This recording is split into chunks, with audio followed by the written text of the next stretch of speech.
pues era mucho sacrificio para entrar uno acá a San José, porque uno llegaba a Villao y ahí tocaba esperar 2, 3 días que hubiera cupo, porque cuando eso no viajaba sino un bus. Y el bus gastaba 2 días en la trocha para traerlo a uno a Concordia. En Concordia lo recogía uno un planchón que había, una lancha planchón, y lo bajaba acá a San José. Acá lo dejaban a uno y pues ahí llegaba uno a ese puerto que había en ese entonces. No existían todas esas casas que hay, sino era una playa grande y unas caseticas poquitas. Y ahí llegué acá, no había sino una residencia allí que hoy en día llama residencia o ya la acabaron, el Raudal. Ahí llegaba uno. Y eso, todo eso era puro escobales, todo eso allí donde es el cacho, todo eso es puro escobales, aquí, esto era puro escobales. El único que tenía negocio era Navío Echeverri, allá en el Proveedor. Eso era encerrado en puro chuapo y yaripa. Ese era el negocio Navío Echeverri y los Barreras. Y para abajo, pues, estuve para abajo en Caño de Araguato pescando también, pero de pasada. Ya me cogí un valentón de 14 arrobas y media y harto pescado, había pescado. No era como ahorita, que ahorita está todo pobre. Toca pagar impuestos a los campesinos, a la guerrilla, bueno, estamos asados. Entonces yo me salí hace como 3 años de la pesca y me dediqué acá a mi casita, a arreglarla. Y llegó la guerrilla y me quitó todo. Todo, malla, motor, todo. Y eso no me han reconocido nada, porque yo tengo todas las denuncias, pero no. Se me lo quitó la guerrilla. Y fuimos a hacer un contrato allá en esa finca. Y tumbamos como 14 hectáreas, porque ya se metió el invierno, ya llegó febrero y ya comenzó a llover. Entonces allá me dediqué a esto y ahí fue cuando ya yo me puse a bregar a raspar y no, eso a mí no me rendía nada de eso. Entonces yo hacía los contratos en la misma finca. Me ponía a fumigar la coca, me ponía a limpiar las chagras. Me pagaban por tambor, me pagaban a 5.000. Y yo instalaba cualquier 5 o 6 tambores lejos, porque siempre eran varias hectáreas de coca en ese tiempo. Cuando en eso fue que llegó la vaina de los fumigadores y acabaron con todo en ese tiempo. Yo estaba por allá limpiando y pasaban los helicópteros bajiticos y ya detrás de la avioneta. Llegué al Guaviare hace 55 años. Llegué a la edad de 10 años, hoy en día tengo 62 años.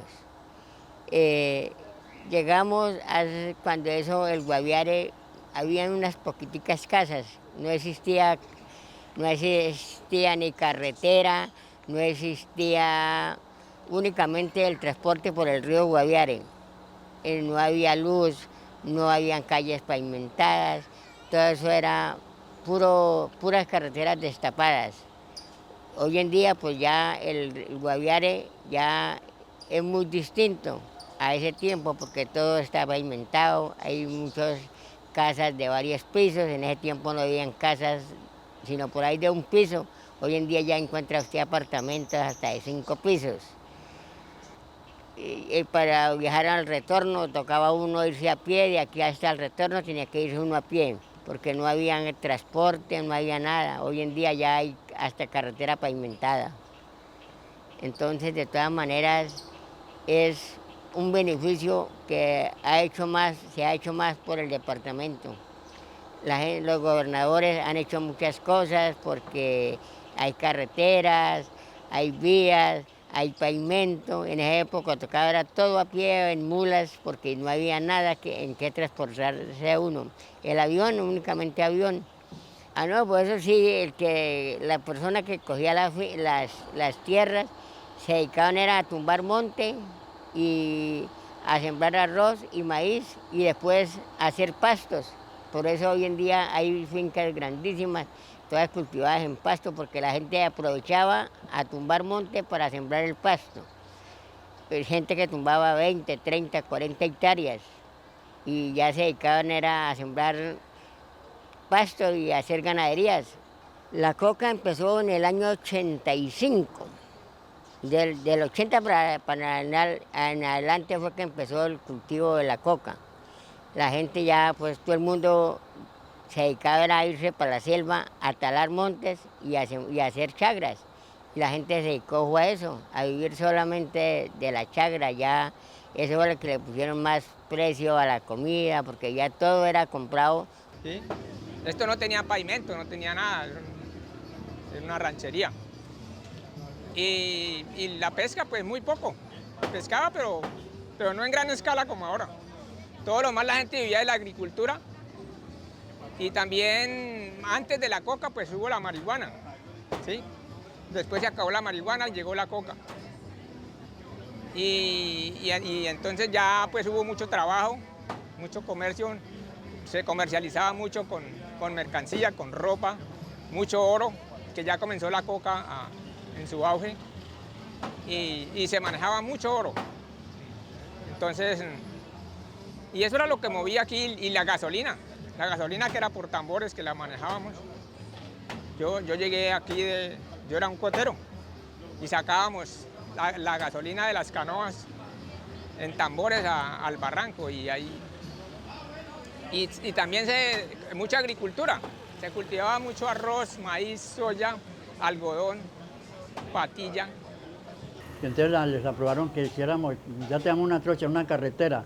Entonces un paisano, un señor del Tolima, don Darío Garzón, que le decíamos Barrabás y yo de paisa, un día que estábamos en un mandato ya salieron de eso y el día de la Momposina, eso era Cañorraya, que el primero que entrara un carro allá, a esa trocha, le besaba los pies.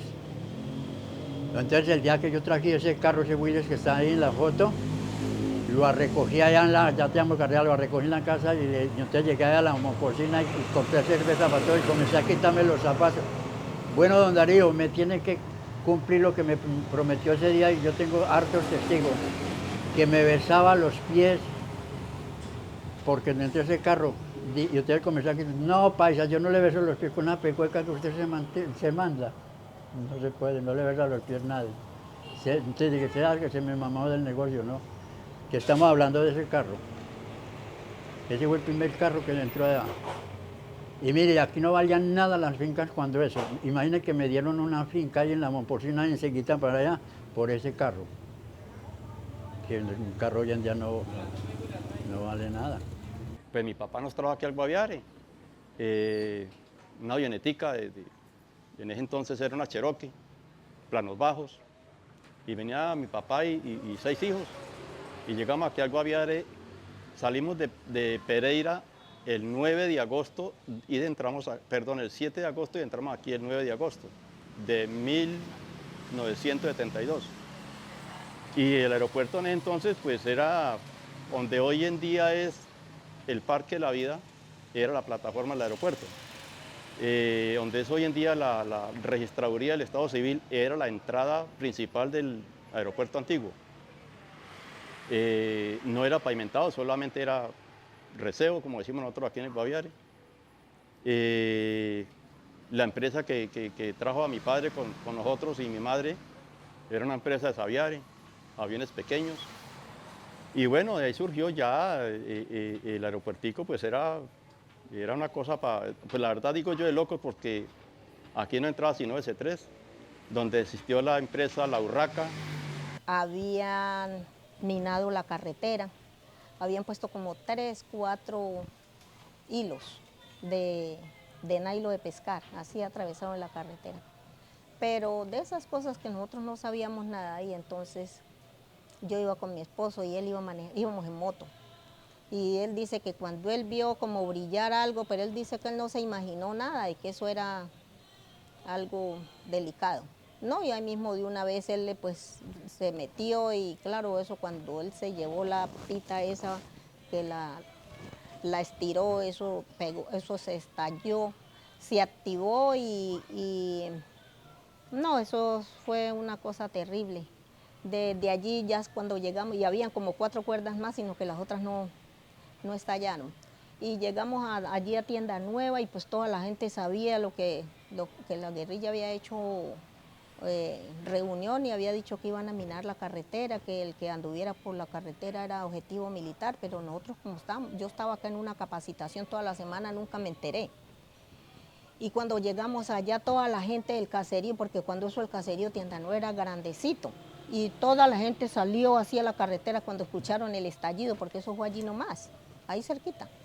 Y cuando, pues claro, como a mí casi toda la gente por allá me conocía.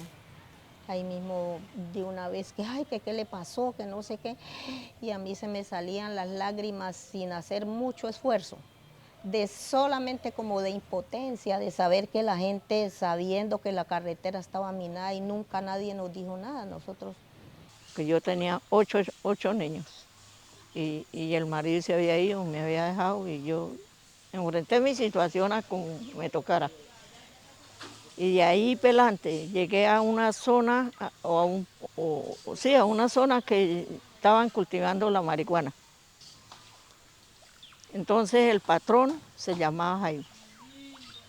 Él nos citó ahí en ese rancho ahí, dijo, viva, anciana ahí, lo que usted mejor pueda, que yo le voy a colaborar lo que yo pueda. Pero usted me va a auxiliar esta gente acá con la comida. Yo tenía yuca, plátano, ñame, avena, y ellos traían por camionados de remesa, por camionados de remesa. Y eso allá la remesa era maleza. Eso lo que no gastaba, lo que no se comía lo botaban. Lo de una campaña a la otra, lo que quedaba de rezago, lo hacían a un lado. Entonces yo como me comprometí con ellos, desde que entró ese trabajo de la marihuana, yo llegué a trabajar con ellos. Yo me tocaba de las 6 de la mañana hasta las 6 de la tarde lavándole ropa a 120 tipos, rebuscándome la comida para mis hijos. Y sí, ahí ya, entonces ya me dediqué a escombrar, a oler machete, a limpiar y a arreglar para hacerme yo un ranchito de mi cuenta, para yo poder tener paradero, porque yo, más antes yo no me importaba, hoy aquí, mañana allí, hágale, pero la ambición mía era tener lo mío y enfrentar la situación con mis hijos. Bueno, en esa trayectoria, que fue como en el 2002, 2003, que estábamos en la bendita guerra, ahí nos tocó la de Puerto Arturo. En Puerto Arturo, la escuela quedaba en la mitad de los dos bandos, el bando de acá que era monte y el bando de acá que era el ejército. Ahí cuando se daban, eso nos tocaba meternos a un salón en Puerto Arturo que era de barro y esperar que cesaran las balas y mandar esos niños como fueran a la carrera para sus casas. Había un salón de barro y ahí nos escondíamos. Cuando ya ellos se iban, yo ya cogía a mis 2 hijos, nos encerramos en el cuarto y nos metíamos debajo de la cama. Y mis hijos decían, mamá, ¿qué pasa? Yo decía, eso es entrenamiento. Ya uno se acostumbra a eso, es entrenamiento. Pero lamentablemente cuando uno salía, miraba a los muertos aquí y allá. Y eso fue una época pues dura, donde ya los niños, mis 2 hijos, pues les daba miedo. Mamá, se están dando, se están peleando, y nosotros, no papi, no se preocupe. Yo me encerraba hasta que se acababa el combate.